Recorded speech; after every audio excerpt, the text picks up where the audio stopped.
I think you are. Yeah.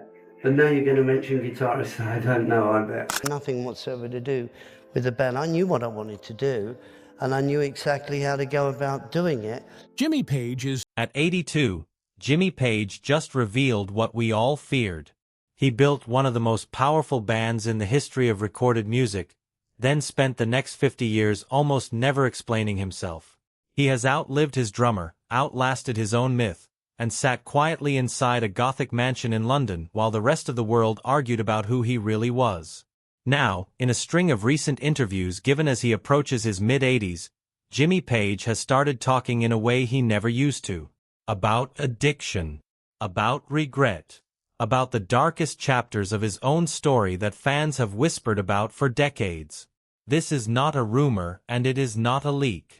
It is Jimmy Page on the record, finally putting his own words next to a legacy that has always been more complicated than the guitar solos suggest. By the end of this video, you may never listen to Led Zeppelin the same way again. Let's start with where he is right now, because it tells you almost everything about who he has become.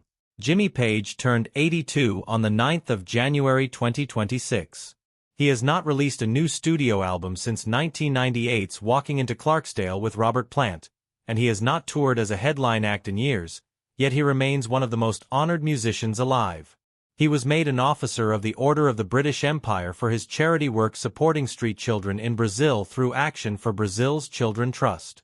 He holds a Grammy Lifetime Achievement Award, awarded to Led Zeppelin as a group. He has been inducted into the Rock and Roll Hall of Fame twice, once with the Yardbirds and once with Led Zeppelin. He holds honorary doctorates, including one from Berklee College of Music. And in December 2012, he stood in the East Room of the White House alongside Robert Plant and John Paul Jones and received the Kennedy Center honors from President Barack Obama, who told the room that when Led Zeppelin burst onto the scene in the late 1960s, the world never saw it coming. These aren't rumors or fan exaggerations. They are documented facts about a man most people assume simply vanished after Led Zeppelin ended. He hasn't vanished. He has been sitting inside one of the strangest and most extraordinary houses in London, quietly guarding 50 years of history that almost nobody else has ever seen in full. In 1972, not long after Led Zeppelin's untitled fourth album turned the band into the biggest act in rock, Page bought a Victorian Gothic mansion in Holland Park called Tower House. It was designed in the 1870s by the architect William Burgess as a kind of monument to his own obsessions, with gold-painted ceilings, elaborately carved fireplaces, and stained glass windows that took years to complete. When the previous owner, actor Richard Harris, put the house up for sale in 1972, another rock star wanted it badly. David Bowie tried to buy Tower House. Page outbid him, paid £350,000, and has lived there ever since, describing his first visit to journalists as feeling like walking into an architectural Aladdin's cave. Inside that house, he has spent decades protecting original Led Zeppelin master tapes, instruments from every era of his career, and a body of unreleased material that by his own account only he fully understands the scope of. In recent years, his social media accounts have teased at expanding the 1993 Coverdale Page album with a previously unheard track, though whether that project will actually surface remains unclear even to people close to him. When journalists ask what keeps him going, his answers over the last several years have been consistent, and they are the closest thing to a personal philosophy he has ever offered publicly. He told Classic Rock magazine that he is never not doing something, and that whatever he's doing is meant to surprise people. On the subject of regret, he has said that regrets can grow into resentments, and that he tries not to hold on to them, preferring instead to look for a way around whatever obstacle is in front of him. It is a strikingly calm way for a man with his history to talk about his own life, and it is one of the things that has genuinely shifted in how he presents himself publicly over the last decade. To understand why that calm is worth paying attention to, you have to go back to where this all started, because almost nothing about Jimmy Page's beginning suggested where it would end up. He was born James Patrick Page on the 9th of January 1944 in Heston, Middlesex, and the guitar that changed his life wasn't even his. It had been left behind by a previous occupant of the house his family moved into in Epsom, Surrey, when he was a boy. Nobody ever came back to claim it. Page picked it up and, in his own words, didn't put it down again. He took a handful of formal lessons in Kingston and quickly abandoned them, later telling Guitar Player magazine that he got bored and taught himself by listening to records instead, calling it a very personal journey. The records he gravitated toward were unusual for a schoolboy in mid-1950s Surrey. Scotty Moore's guitar work behind Elvis Presley, Cliff Gallop's playing with Gene Vincent, the blues of Elmore James and B.B. King, and the raw skiffle sound of Lonnie Donegan, which he later credited with convincing him that making music was something he could actually do himself. At 13, he appeared on BBC television with a skiffle group, and when the host asked what he wanted to do with his life, young Jimmy Page said he wanted to do biological research to find a cure for cancer, then immediately added that he wasn't sure he had enough brains for it. He left school at 15 after a clash with a deputy head who had been openly dismissive of his musical ambitions, walking out with 4 O-levels and a guitar he brought to school every day, only to have it confiscated during lessons and handed back at the final bell. What happened next turned him, almost entirely by accident, into one of the most important session musicians Britain has ever produced. After leaving school he joined a touring band backing Neil Christian, grinding through constant travel until his body gave out and he was diagnosed with glandular fever, a condition that kept returning and eventually forced him off the road entirely. He enrolled at Sutton Art College to recover, but he kept playing, taking a regular Thursday night slot with the house band at the Marquee Club in London, where he shared a stage, week after week, with a young Jeff Beck and Eric Clapton. He was noticed there, first by a producer named John Gibb, and then by Mike Leander at Decca Records, who brought him in for session work. His first Decca session, in January 1963, was a track called Diamonds by Jet Harris and Tony Meehan. It reached #1 on the UK singles chart within weeks. Page was 19 years old. Over the next few years, working under the nickname Little Jim to distinguish him from fellow session guitarist Big Jim Sullivan, Page became one of the most in-demand musicians in London, almost entirely without public credit. He played on The Who's debut single, I Can't Explain. He played 12-string acoustic on tracks from the Kinks' debut album. He appeared on Marianne Faithfull's As Tears Go By and on Shirley Bassey's Goldfinger. He worked sessions for Donovan, Joe Cocker, Petula Clark, Tom Jones, and Cliff Richard, and by some industry estimates he played on a striking share of everything that reached the UK top 10 in the mid-1960s. It was, by his own account, invaluable experience, but also exhausting. He later said he was sometimes booked for 3 sessions a day, 6 days a week, often with no idea what he'd be asked to play until he arrived. He eventually walked away from session work entirely because, in his words, he could not live that life anymore.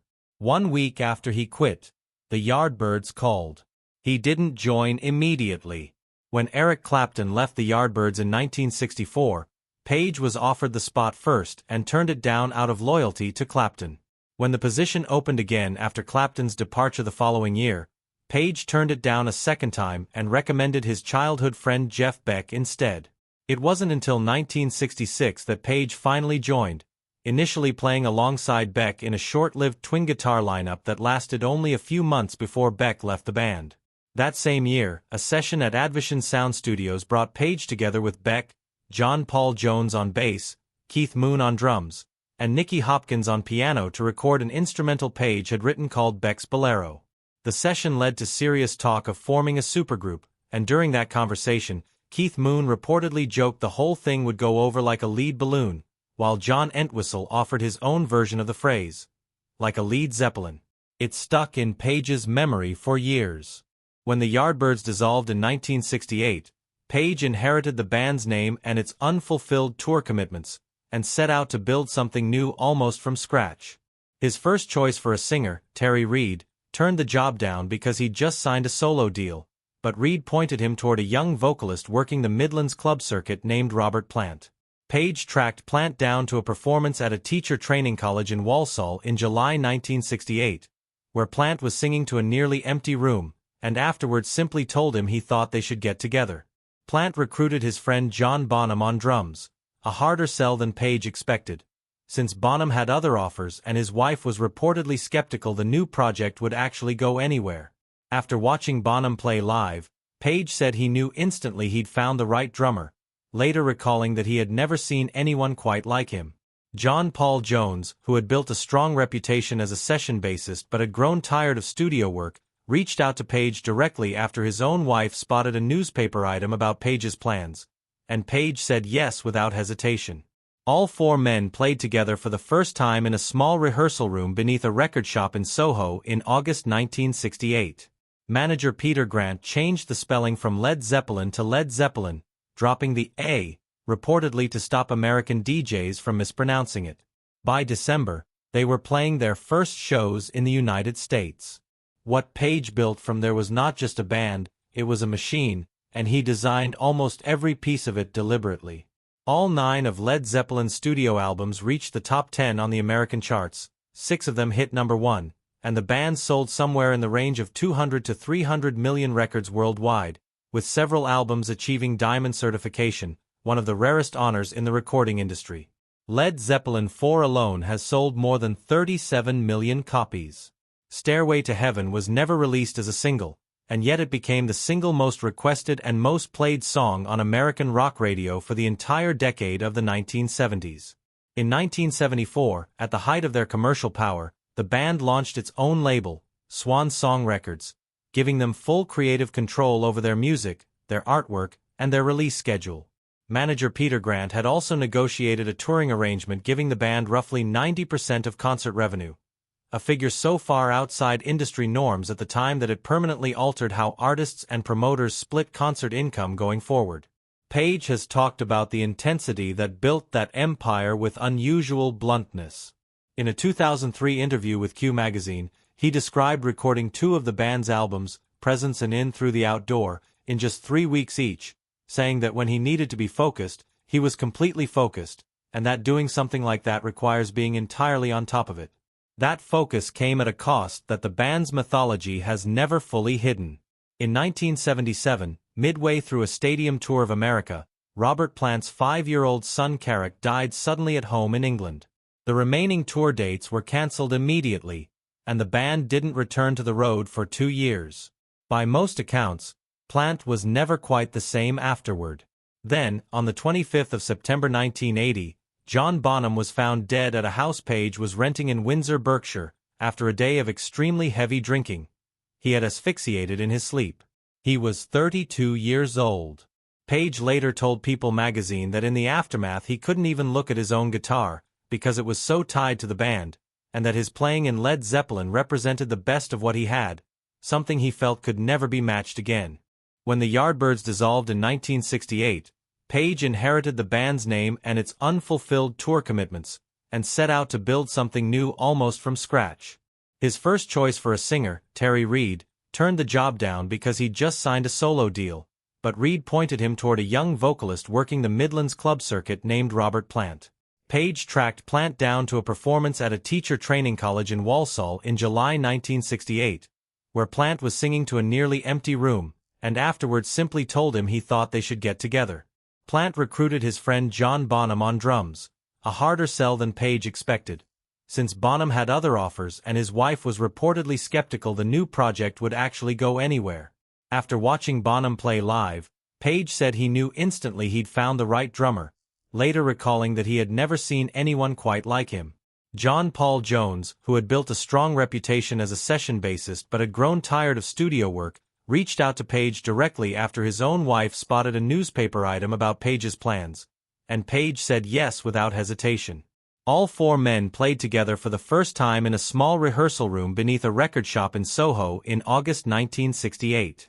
Manager Peter Grant changed the spelling from Led Zeppelin to Led Zeppelin, dropping the A, reportedly to stop American DJs from mispronouncing it. By December, they were playing their first shows in the United States. What Page built from there was not just a band, it was a machine, and he designed almost every piece of it deliberately. All 9 of Led Zeppelin's studio albums reached the top 10 on the American charts, 6 of them hit number 1.